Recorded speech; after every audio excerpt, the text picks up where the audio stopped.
नमस्कार. आजच्या आपल्या पत्राचा विषय आहे टेरेस गार्डन. हे पत्र लिहिलं आहे 28 एप्रिल 2020. प्रिय बाळ, गार्डन हा तुझ्या जिव्हाळ्याचा विषय. बागेत फुलझाडांना फुले आली की तुझा आनंद बघण्यासारखा असतो. वेगवेगळी फुलझाडे, त्यावर रंगीबेरंगी फुले, लगेच फोटो काढण्याची तुझी घाई,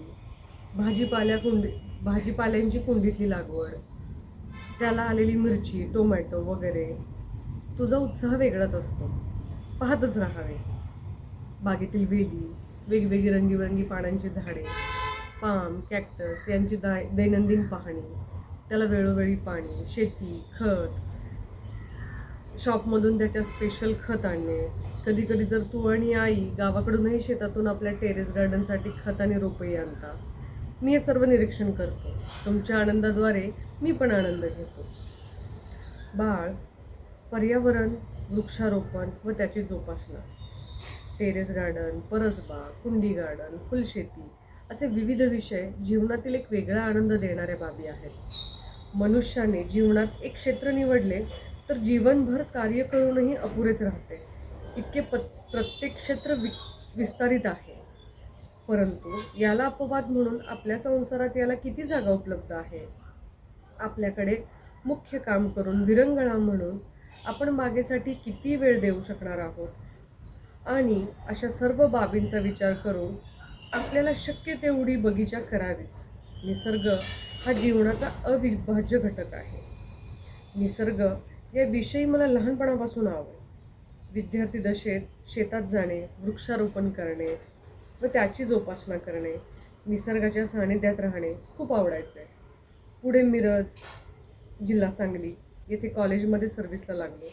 कॉलेजची खूप मोठी जागा होती. त्या ठिकाणी मी व माझे सहकारी, प्राध्यापक तसेच विद्यार्थी सर्वांनी मिळून खूप झाडे लावली, वृक्षारोपण केलं. सार्वजनिक ठिकाणी लावलेली झाडे जोपासली किती जातील याची शंका असते. आमच्या बाबत दरवर्षी तेच घडत असेल. तरी पण काही झाडे वाढली.